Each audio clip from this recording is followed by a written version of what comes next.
Assalaamu calaykum Perfecties. Kusoo dhawaada podcastgeena Perfect Sport with Fatima. Waxaa mar walba idin soo jeedin doonta anigoo ah Faadumo Liibaan Axmed. Isku soo noqod wanaagsan. Maanta mowduuca ka hadli doono waa mowduuc yar culus. Marka waxaa idinku codsanaa dhegihiina iyo qulubtiinaba inaa xaadir ka dhigtaan. Mowduuca maanta ka hadli doono waxaa loo yaqaanaa gratitude ama mahadnaqa. Marka sida caadada noo ahayd, mowduuceen waxaa kala qaadi doonaa ilaa 4 qeybood. Qeybta koowaad oo ah waa maxay mahadnaqa, inaan kala sheegno farqiga u dhaxeeyo mahadnaqa iyo xamdiga. Tan labaad oo ah faa'iidooyinka mahadnaqa uu leeyahay inaan sheego. Tan saddexaad sidoo ii saaciday mahadnaqa, yacni inaan idinkaga sheekeeyo qisadeyda. Tan ugu dambeyso uguna muhiimsan oo ah sidee mahadnaqa dhaqan uga dhigan kartaa oo noloshaada ugu soo dari kartaa. Bismillaahi nabda. Hadda u guda galo micnaha mahadnaqa. Kelimada alxamdulillaah iyo kelimada shukran waxaa la dhahaa inay macno ahaan iska ag dhow yihiin, laakiin haddana waxyaalo kale ay ku kala duwan yihiin ayaa jirto. Marka hadaa ku bilaabo kelimada xamdiga ama alxamdulillaah, waa qowl ama hadal kaasoo mudan yahay oo keliya Eebbe subxaanahu wa tacaala. Qof bini'aadam ku dhihi kartid alxamdu, yacni qofka magaciisa inaad raacsid ama sifa qofkaas aad ku aragtay, amaba hadduu ixsaan hadaa kuu sameeyo qofka alxamdu qof magaciisa ma raacsiin kartid. Kelmadan waxaa xaq u leh oo keliya Ilaahay subxaanahu wa tacaala. Tan labaad oo micno ahaan ka ag dhow waa mahadnaqa ama gratitude. Mahadnaqa waxaa la sheegaa inuu ka kooban yahay 3 shay. Shayga koowaad oo ah inuu yahay mahadnaqa sidoo kale asoo u eg xamdiga inay tahay hadal, yacni qofka inaa ku dhahdid waa mahadsan tahay oo hadal ahaan, ama Ilaahay subxaanahu wa tacaala inaa ku dhahdid waa mahadsan tahay. Siduu Ilaahay subxaanahu wa tacaala quraanka ku dhahay la in shakartum la aziidannakum. Haddii aad mahad celisaan waa la idin ziyaadini. Taas waxay cadeyneysaa mahadnaqa inuu noqon karo hadal. Tan labaad oo mahadnaqa uu ka kooban yahay waxaa waaye camal ama shaqo. Mahadnaqa inuu noqon karo shaqo. Siduu Ilaahay subxaanahu wa tacaala quraanka ku dhahay wacmaluu aala daawuuda shukraa, yacni reer daawuudo shukr ama mahadnaq sameeya. Mahadnaqa sidoo kale waxay noqon kartaa camal. Tusaalaha labaad waxaa waaye nabigeena calayhi afdalu salaatu wassalaam markuu cibaadada badin jiray, asxaabta waxay dhihi jireen nabi allow Ilaahay subxaanahu wa tacaala dunuubtaada kuwii hore iyo kuwii dambaba waa la cafiyey, iska naso. Markaas wuxuu dhihi jiray awalaa akuuna cabdan shakuura, miyaanan noqonaynin adoon mahad celiya. Marka wuxuu badin jiray cibaadada. Taas waxay cadeyneysaa inay mahadnaqa noqon karto camal, yacni Ilaahay nimcooyinka uu ku siiyey ama wax walbo Ilaahay ku siiyey inaa u badashid shaqo ama camal dadka ugu faa'iideysid ama dadka wax ugu qabatid. Taasna waxa waaye adoo Ilaahay u mahad celineysid as camal ahaan ama activity ahaan. Sidoo kale mahadnaqa waxay noqon kartaa dareen oo qalbiga ka dareentid. 3 shay la isku soo daro ayaa waxaa loo yaqaanaa mahadnaq. Haddii aan gudbo qeybta labaad oo ah faa'iidooyinka ay mahadnaqa leedahay. Waxaa la sheegaa inay mahadnaqa ay naftaada faa'iido u leedahay, ay adiga ay kuu soo laabaneyso. Cilmi baaris uu sameeyey dhakhtar lagu magacaabo Paul Melis oo ah dhaqaatiir ka mid ah jaamacadda California. Markuu baarayo faa'iidooyinka ay leedahay mahadnaqa, wuxuu dhahay mar walba aan qof mahad celisid ama Eebbe subxaanahu wa tacaala u mahad celisid, ogow mahadnaqaas inay adiga kugu soo laabaneyso, ay faa'iido u tahay inuu si fiican u shaqeeyo qalbigaaga, caafimaadkaaga jirka iyo tan nafta iyo tan maskaxdaba inay mahadnaqa u fiican tahay. Isla sidaas Ilaahay subxaanahu wa tacaala quraanka wuxuu ku dhahay suuratu Luqmaan, wuxuu dhahay walaqad aataynaa luqmaana alxikmata an ishkur lillaah waman yashkur فإنما يشكره لنفسه ومن كفر فإن الله غني حميد.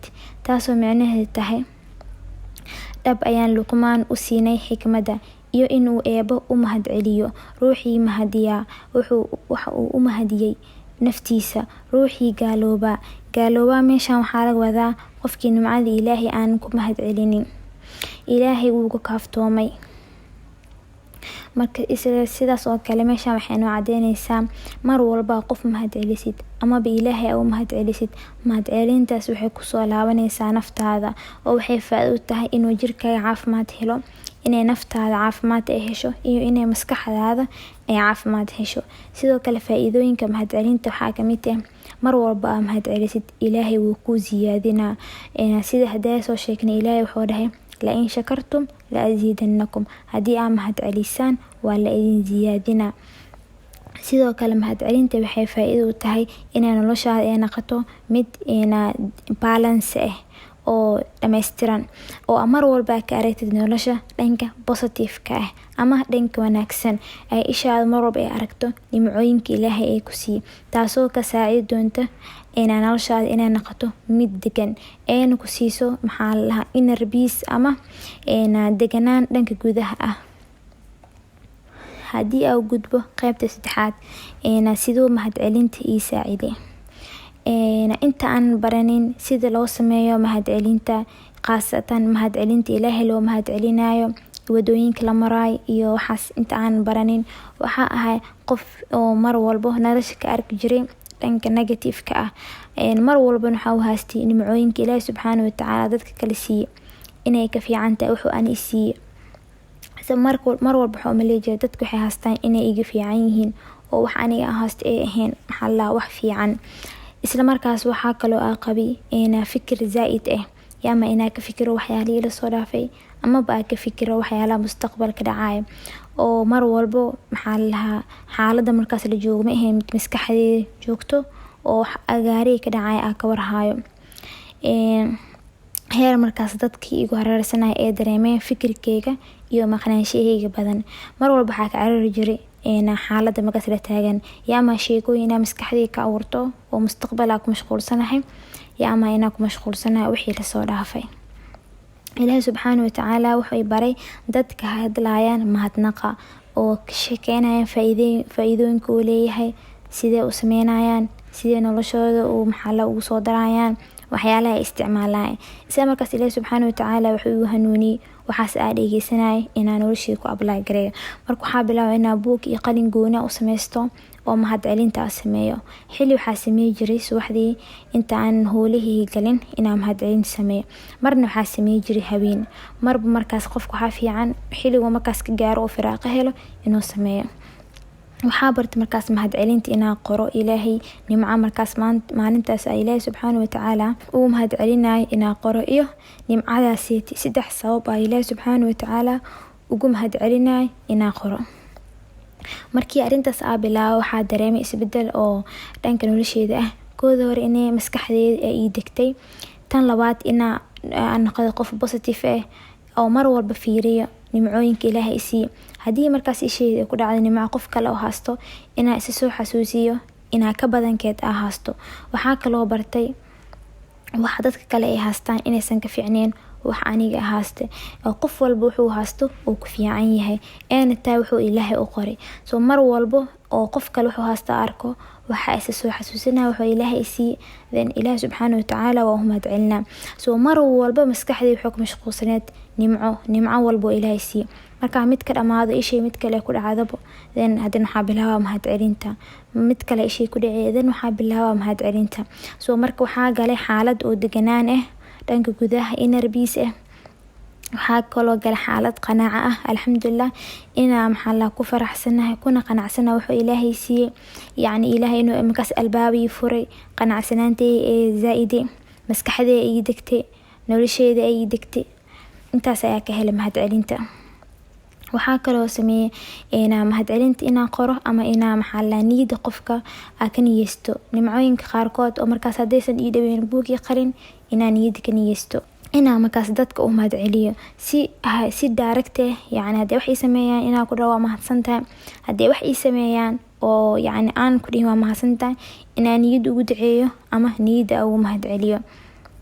tusaale ahaan mar walba meel wax ku cuno, hadii ahaato guriga, hadii ahaato meel maqaayo, meel casuumaad, meel shaqo wax ku cuno, intaa wax cunin cunista bilaabay waxaa mahadcelinayaa dadkii risqigan inay noo soo diyaari jikada noo gale oo si macaan noo soo diyaari oo aku cuna aw mahad celina laga yaabo dadkaas inaysan i aqoonin ama aanan is arkin marka tago meel nadiif ah waxaa mahad celina dadka meeshaas nadiifiyeen dadka meeshaas hagaajiyeen yani niyada ayaa ugu duceynaa niyada ayaa u niyeysanaa mahad celinta marna waa qoraa marna caadi ayaa u niyeysan jiray haddii aan gudbo qaybta ugu dambeysa oo ah sidee dhaqan uga dhigan karnaa mahadnaqa aan maanta ka hadlayno qaybtan uga hadli doono waa tan Ilaahay subxaanahu wa tacaala aad ugu mahad celinaysid nimcooyinka uu ku siiyay tan dadka oo mahad celinayno dhamaanteen waa isla naqaanaa laakiin waxaan rabnaa inaan ka hadalno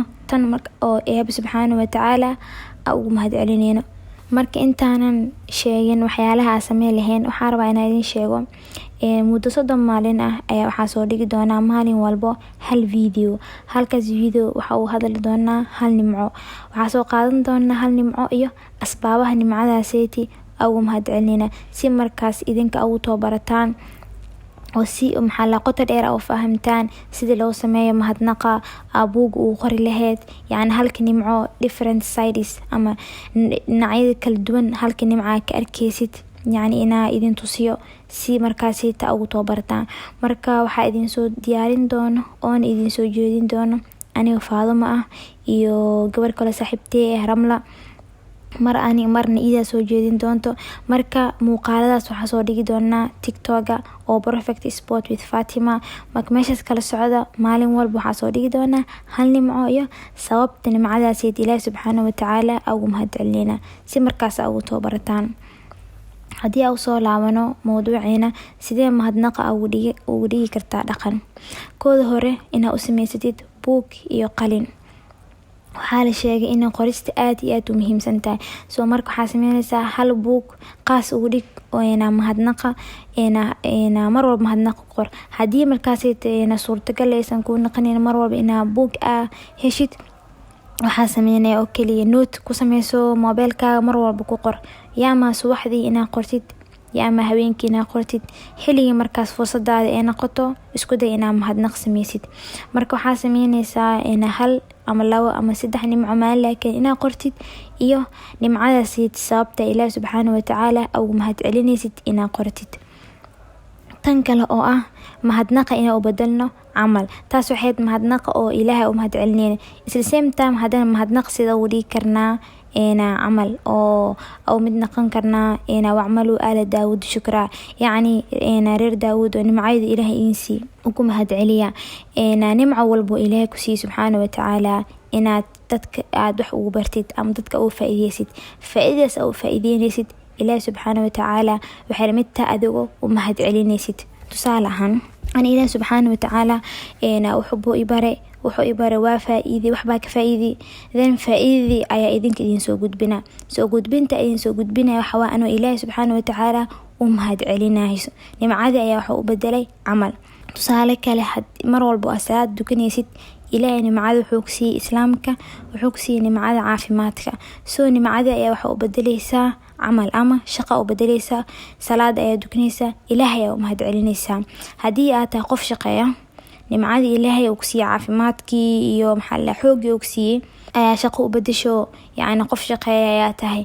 taas micnaheedu waxay mid tahay adoo Ilaahay u mahad celinayo nimcada uu ku siiyay soo marka waxaa sameyn kartaa wax walba markaas aad qabanaysid waa u niyeysan kartaa Ilaahay nimcooyinka uu ku siiyay Ilaahay adankaaga mahad celinaa sidaas darteed nimcadii ayaa qabanaya oo shaqo ayaa ka dhigaya marka taasna way noqon kartaa inaa nimcada u bedeshid camal niyana ku dar tan oo qorista inaa buug u samaysatid maalin laakiin subaxdii ama habeenkii xilliga ku fudud ku qortid haddaadan buug firaaqo u helin ama waqti aadan helin ama buug markaas agta oo mar walba ka dhaweyn mobilka note ku sameyso ku qor insha Allah waxaa idin soo deyn doonaa sida mar walba oo nimcada different angles oo fiirin lahayd oo sameyn lahayd si markaas oo tobarataan insha Allah mowduucan maanta meesha ku ogyahay